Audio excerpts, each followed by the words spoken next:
নাহমাদুহু ওয়া নুসাল্লি আলা রাসূলিল কারীম আম্মা বা'দ। সিরাজগঞ্জ জেলা তরুণ ওয়াইজিন কর্তৃক আয়োজিত আজকের এই ঈদ পুনর্মিলনী অনুষ্ঠানের সম্মানিত সভাপতি, প্রধান অতিথি ও হযরত উলামায়ে কেরাম,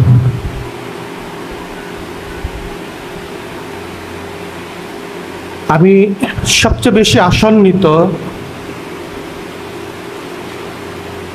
একটা পৌর শহরে 2 শতাধিক ওয়াইজিন যদি থাকতে পারে তাহলে আলেম এবং তলবে আলেম কত। একটা সম্ভাবনাময় উর্বর ভূমির নাম সিরাজগঞ্জ। সাথে সাথে একটা শঙ্কার কথাও বলবো।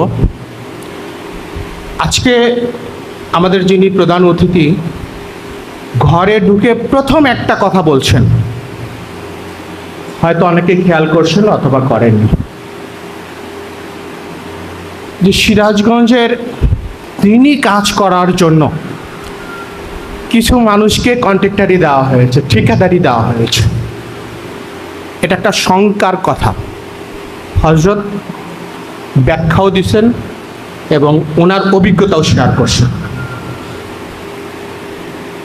আমারও এই ধরনের অভিজ্ঞতা আছে, যে সাদা পাঞ্জাবি সাদা পায়জামা পরে জামাই সেজে থাকেন, কিছুদিন আগে শ্বশুরবাড়ি থেকেও ঘুরে আসছেন।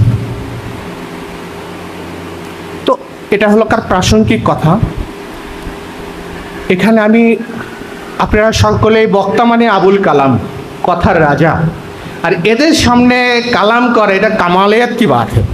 আমি অত বড় আলেমও না, জাস্ট একজন আপনাদের মতো লেখাপড়া করছি মানুষে, এতটুকুই। তবে তারপরেও আমি 3টা কথা বলবো। একটা হলো যে আমাদের লক্ষ্য উদ্দেশ্য থাকা চাই, যে ওয়াজের মাধ্যমে আমরা কি প্রচার করতে চাই। আমরা আমাদের ওয়াজের মাধ্যমে দেওবন্দিয়াতকে আমরা প্রচার প্রসার করব, নাম্বার 1। তো দেওবন্দিয়াত কি জিনিস, এক কথায় যদি বলা হয় তাহলে সলফের থেকে দিন গ্রহণ করাকেই দেওবন্দিয়াত বলে।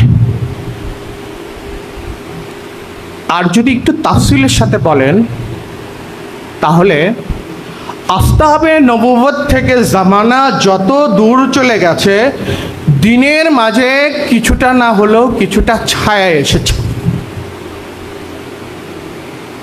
এবং এই উপমহাদেশে ইসলাম এসেছে সুফি এবং খানকার মাধ্যমে, যেখানে অনেক জায়গায় তালিমের সমন্বয় ছিল, অনেক জায়গায় তালিমের সমন্বয় ছিল না, যার কারণে বেদাত এবং এই উপমহাদেশের অন্যান্য ধর্মাবলম্বীদের সংস্কৃতি আমাদের ধর্মের সাথে সংযোগ ঘটেছে, এবং কোনটা ইসলামী সংস্কৃতি এবং কোনটা অন ইসলামিক সংস্কৃতি, এটার ভেদাভেদও দূর হয়ে গেছে।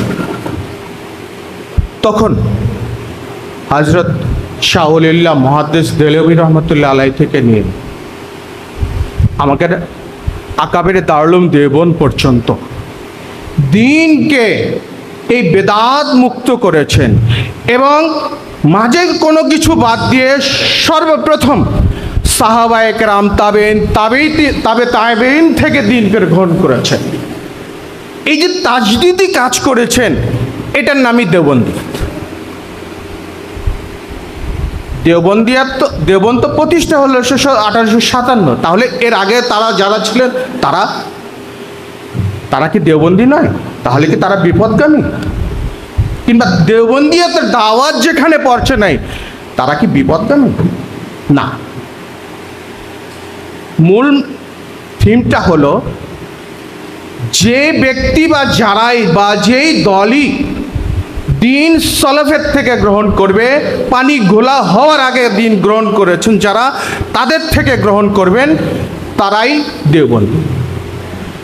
এমনও হতে পারে যে সে আমেরিকায় আছেন, দেওবন্দের নামও জানেন নাই, কিন্তু দিন সে ফলো করে সরাসরি আসলাফের থেকে, তাহলে সে দেওবন্দি।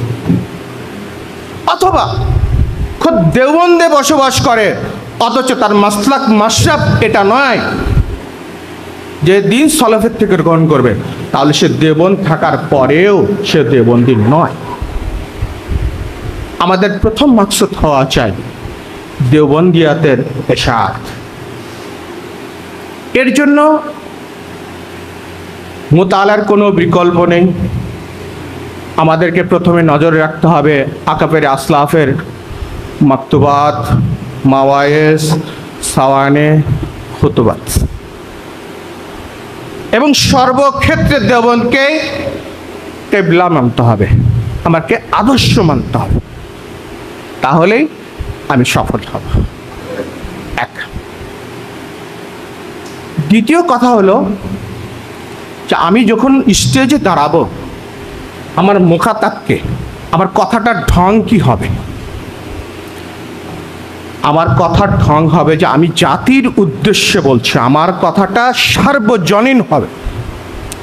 কোনো ব্যক্তি, কোনো দল, কোনো গ্রুপ আমার মুখাতাব না, বরঞ্চ আমার কথা হবে সার্বজনীন, এবং আমি একজন জাতীয় পর্যায়ের লোক, জাতির উদ্দেশ্যে কথা বলছি, সংকীর্ণতা থাকবে না।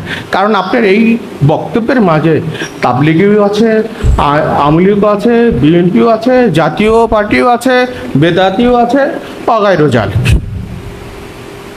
নাম্বার 3, আপনাকে আমাকে একটা জিনিস সর্বক্ষেত্রে ফলো করতে হবে, যে রাজনৈতিক মঞ্চের বয়ান আর ওয়াজ মাহফিলের মঞ্চের বয়ান এক নয়। এই তমিজ আপনাকে থাকতে হবে, করতে হবে। তা নইলে মাসের পর মাস মেহনত করে আর আপনি মাইক পেয়ে 2 মিনিটে এমন একটা বক্তব্য দিবেন যে অগ্নিগর্ভ হয়ে যাবে, সেখানে দিনই কাজ করাটা মুশকিল হয়ে যাবে। হ্যাঁ, আমি রাজনৈতিক ব্যক্তিত্ব, যখন আমি স্টেজে উঠব তখন আমি ওয়াজের মাহফিলের স্টেজের বয়ান, আর আমি ওই ব্যক্তি যখন স্টেজে যাব রাজনৈতিক রাজপথে বক্তব্য দেব, ওই ক্ষেত্রে অবশ্যই আমার রাজনৈতিক বক্তব্য হতে হবে। এখানে আর একটা আবেদন আসছে, আমি নেগেটিভ কথা বলছি, আমাকে আগে ক্ষমা করবেন। আমি এখানে বলা হচ্ছে যে কিভাবে আমি ওয়াজিজ হতে পারবো, কিভাবে প্রচার প্রসার করতে পারবো। আমি এই জায়গাটাতে একটু দ্বিমত করছি। সেটা হলো, প্রথম কথা হলো যে আমাকে আলেম হতে হবে। কিভাবে আমি সঠিক আলেম হতে পারি? ওয়াইজ না, মানুষ হতে পারি। আলেম হওয়া কঠিন। ওয়াইজ এই বিশ্ব কাঁপানো বর্তমানে সবচেয়ে স্কলার মুফতি তকি ওসমানী রহমত মাদ্দাজিল্লুল আলী এবং রফি ওসমানী, মুফতি শফি সাহেব রহমতুল্লাহ আলাই ওনার 2 সন্তানকে হজরত আরিফি রহমতুল্লাহ আলাইয়ের কাছে দরবারে নিয়ে গেছেন যে হজরত, আমি আমার 2 সন্তানকে আপনার কাছে নিয়ে আসছি, আপনি বায়াত করেন। হজরত আরিফি রহমতুল্লাহ আলাই প্রথমেই শর্ত দিয়েছেন মুফতি শফি সাহেব রহমতুল্লাহ আলাইকে যে বায়াত করতে পারি, কিন্তু শর্ত আছে। সেটা হলো, এরা 2 ভাই কখনো স্টেজে বক্তব্য দিতে পারবে না, কোনো ওয়াজ মাহফিল করতে পারবে না।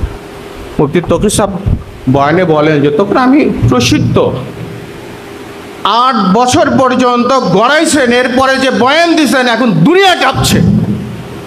আগে নিজে বনো, এরপরে জাতিকে বানাও। আগে নিজে বলতে হবে। আর ভাইরালের পিছনে না ছোটা, ভাইরাল জিনিসটা এটা স্থায়ী হয় না, এবং এর নজির অনেক আছে।